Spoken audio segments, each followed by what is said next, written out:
திருட்டினதால angle நீக்கப்பட்டு பிரியங்காவை ஆங்கில போட்டு அம்மா தூண்டு இந்த 2 அடி இதுக்கு ஏன்டா நிக்க விட மாட்டீங்க நிம்மதியா? ஹாய் ஃப்ரெண்ட்ஸ், இந்த வீடியோ நம்ம என்ன பார்க்க போறோம்னா, ரீசெண்டாக மணிமேகலை குக் வித் கோமாளிலிருந்து குவைட் பண்ணிட்டாங்க.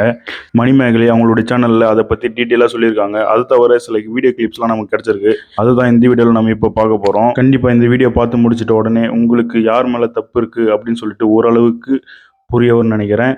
மணி இதுக்காக ஒரு செக்மெண்ட்லேருந்து உன்னை ஒதுக்கி வைக்கலான்னு இருக்கோம். Cook with Komali season 5 episode 12வது பார்த்தீங்கன்னாக்கா, அப்பவே மணிமேகலையே ஆங்கர்ல தூக்குற மாதிரி ஒரு காட்சி நம்ம பார்த்துருப்போம். ஆங்கிள் நீக்கப்பட்டு பிரியங்காவை ஆங்கில போட்டு அப்போ என்ன நினச்சின்னு சொல்லிட்டு சிம்பிளாக பார்க்கலாம். அப்போது மணிமேகலை என்ன பண்ணுவாங்கன்னா, பிரியங்கா சுட்ட தோசையை எடுத்துன்னு போயிட்டு வேற ஒரு கண்டஸ்ட் வச்சிருவாங்க. அதை பார்த்த புகழ் அங்கிருந்த ஹோஸ்டான தாமுகிட்ட சொல்ல, அவர் என்ன பண்ணுவார்னா, ஆங்கர் இந்த மணிமேகலையை ஆங்கர்லேருந்து தூக்கப்பட்டு அந்த இடத்துல பிரியங்காவை போடுவார்.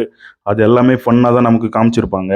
இதை விஜய் டெலிவிஷன் எக்ஸ்பிரஸ்ல இருந்து கூட சொல்லியிருப்பாங்க. என்னன்னாக்கா, #மணிமேகலை ஆங்கர்ல இருந்து நீக்கப்பட்டார் அப்படின்னு சொல்லிட்டு சுமேலி போட்டு காமிச்சிருப்பாங்க.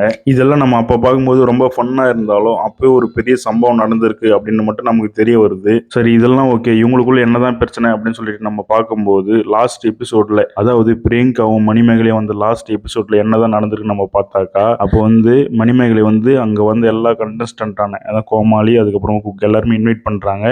அதே நேரத்தில் பிரியங்காவை இன்வைட்டே பண்ணல. அதே நேரத்தில் பிரியங்காவுக்கு ஒன்னு சொல்லிட்டு ஒரு கார்டு வருது, ஆனால் அது ஃபுல்லாகவே காமிக்கல. அப்படி வரும்போது அப்போ மணிமேகலை ரொம்ப அப்செட் ஆயிடுறாங்க. அதே நேரத்தில் ஆங்கரான தாமு அவர்கள் மணிமேகலைக்கு ஏதோ அட்வைஸ் பண்ற மாதிரிலாம் பேசுறத பார்க்க முடியுது. கூடவே மணிமேகலை முகத்தை பார்க்கவே முடியல. ரொம்ப வெறுப்பாகவும் ரொம்ப வருத்தமாகவும் ரொம்ப ஃபீல் பண்ற மாதிரி இருக்கிறது நம்ம பார்க்க முடியுது. இதெல்லாம் பார்க்கும்போது தான் அந்த எபிசோட் ஒரு பெரிய பிரச்சனையை உருவாகி இருக்கு அப்படின்ட்டு நமக்கு தெரிய வருது. அந்த இடத்துல இல்ல, எனக்கு தான் எல்லாமே தெரியும், நான் அதை பாத்துக்கிறேன், நீங்க உங்களுக்கு எதுவும் தெரியாது.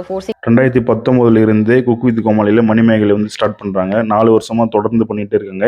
இப்போ 5வது வருஷமா பிரியங்கா என்பவர்கள் அதுவும் குக்கா தான் வந்திருக்காங்க. ஆனா மணிமேகலை இந்த சீசன் பொறுத்தளவுக்கு ஆங்கர் அப்படி இருக்கும் பட்சத்தில் எபிசோடு பொறுத்தளவுக்கு ஆங்கருக்கு பவர் அதிகமா இருக்குமா இல்ல குக்குக்கு பவர் அதிகமா இருக்குன்னு கேட்டா, எபிசோடு பொறுத்தளவுக்கு ஆங்கர் என்ன சொல்றாங்களோ அதுதான் குக்கு செய்யணும். ஓகேங்களா? அப்படி இருக்கும் பட்சத்தில் இந்த இடத்துல பவர் அதிகமாக யாருக்கு இருக்குதுன்னு பார்த்தீங்கன்னாக்கா மணிமேகலைக்கு. அப்படி பவர் அதிகமாக இருக்கிற மணிமேகலை போயிட்டு குக்கா இருக்கிற பிரியங்கா டாமினேட் பண்ணால் அது ஒரு பெரிய தப்பு தானே. இன்னைக்கு நாங்க வைக்கிறது தான் சட்டமே. பிரியங்கா இப்படி ஷோவில் என்ன டாமினேட் பண்ணுறாங்க அப்படின்னு சொல்லிட்டு ஷோ ப்ரொடியூசர்கிட்டையும் சொல்லியிருக்காங்க. ஆனால் ஷோ ப்ரொடியூசர் என்ன சொல்லியிருக்காங்கன்னா, நீங்கள் அவங்கள பகிச்சிக்காதீங்க, உங்களுடைய லைஃபே ஸ்பாயில் ஆகிடும், உங்களுக்கு எந்த ஷோவுமே கிடைக்காது அப்படின்ற மாதிரி பயங்கரமாக அவங்கள பில்டப் பண்ணி சொன்னதுனால, நம்ம ஒர்க் பண்ணி நம்ம கரெக்டா இருந்தா, நம்ம ரெடிக்கேட்டா இருந்தா, யாரோட விஷயத்தையும் கிடைக்காம இருந்தா நமக்கு எல்லாமே கிடைக்கிறது நல்லா தான் கிடைக்கும் அப்படி நம்புற ஒரு பர்சன் தான். இப்படி விஜய் டிவியில் இருக்கிற ஷோ ப்ரொடியூசரும் பிரியங்காவுக்கு சப்போர்ட் பண்ணதுனால, பில்டப் கொடுத்ததுனால, எனக்கு செல்ஃப் ரெஸ்பெக்ட் தான் முக்கியம் அப்படின்னு சொல்லிட்டு Manimegalai cook with Komali season 5 இருந்து குவைட் பண்ணிட்டாங்க. எப்படி விட்டாலும் நான் சர்வை பண்றேன், எனக்கு பிரச்சனை இல்லை. பட் அவங்களுக்கு மேபி சர்வை பண்றதுக்கு கோவப்பட்டு எங்க வேலையை விட்டுட்டு போடுறா, நான் தொழில் தெரிஞ்சவன் எங்க வேணா போய் போச்சுப்பேன். குக் வித் கோமாளியில் என்ன பிரச்சனை ஆச்சு, அதுக்கப்புறமா ஏன் நான் குவைட் பண்ணிட்டேன் அப்படின்னு சொல்லிட்டு மணிமேகலை அவங்க பக்கம் இருக்கிற நியாயமோ அவங்க என்ன நடந்துச்சுன்னு சொல்லிட்டு அவங்க சைட்லேருந்து தெளிவாக சொல்லிட்டாங்க. ஆனால் இது வரைக்கும் பிரியங்கா இதை பற்றி எதுவுமே பேசலை அப்படின்றத நமக்கு தெரிய வருது. இதெல்லாம் பார்க்கும்போது மணிமேகலை சொன்னது தான் சரி, அவங்க பக்கம் தான் நியாயம் இருக்கு அப்படின்ட்டு நமக்கு தோணுது. இந்த அம்மா தூண்டு இந்த 2 அடி இதுக்கு ஏன்டா நிக்க விட மாட்டீங்க நிம்மதியா? பிரியங்காவும் இதை பற்றி எதுவுமே பேசலை. முக்கியமாக அங்கே இருக்கிற குக்கு அதுக்கப்புறம் கோமாளி ஆங்கர் இதை பற்றி எந்த கருத்துமே சொல்லலை. அப்படின்னும் போது கண்டிப்பாக மணிமேகலை சைடு தான் நியாயம் இருக்கும் அப்படின்ற மாதிரி தான் இயல்பாகவே தோணும். அது மட்டும் இல்லை, Manimegalai cook with Komali fans ரொம்ப மிஸ் பண்ணுறதை நம்ம பார்க்க முடியுது. ஏன்னா நிறைய கமெண்ட்ஸ் மணிமேகலைக்கு சப்போர்ட்டாக தான் இருக்கிறத நம்ம பார்க்க முடியுது.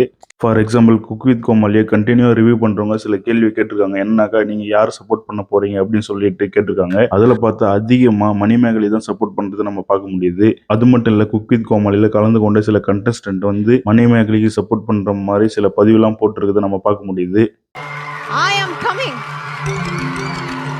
இதெல்லாம் பார்க்கும்போது பிரியங்கா மேலே தான் தப்பு இருக்குது அப்படின்னு நமக்கு தெரிய வருது. இருந்தாலும் நமக்கு ஒரு சந்தேகம் வருது. என்னன்னாக்கா, இது வரைக்கும் நம்ம பார்த்த பிரியங்கா எப்படின்னா, உனக்கு எதுவும் ப்ராப்ளம் இல்லைம்மா, நீயே ப்ராப்ளம் தான்.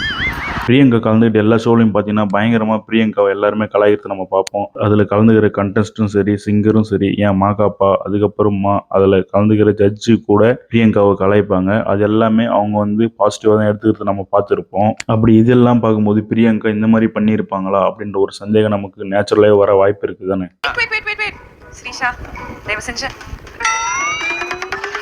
அது மட்டும் இல்லை, அவங்களுடைய லைஃப்பில் நடந்த சில பர்சனலான விஷயங்களை அவங்க இன்டர்வியூ ஷேர் பண்ணும்போது அதை நம்ம பார்க்கும்போது நமக்கு எமோஷனல் ஆகும். ரொம்ப ஹாப்பியா ஆனா கண்ணில் தண்ணி வருது, ரொம்ப மாதிரி அழுக வந்துச்சுன்னா ஆப்வியஸ்லி தண்ணி வருது. இதெல்லாம் பார்க்கும்போது தான் பிரியங்கா இப்படி பேசியிருப்பாங்களா, இந்த மாதிரி டாமினேட் பண்ணுற மாதிரிலாம் நடந்துன்னு இருப்பாங்களா அப்படின்ற ஒரு பெரிய சந்தேகம் வருது. இதை பற்றி பிரியங்கா அவர்களும் பேசினாதான் இதனுடைய உண்மையான நிலவரம் நமக்கு தெரிய வரும். இதை பற்றி உங்களுடைய கருத்தை கமெண்ட்டில் சொல்லுங்கள். நம்மளுடைய சேனலை சப்போர்ட் பண்ணுங்கள். நன்றி. Too much love everywhere. I love you more. Thank you.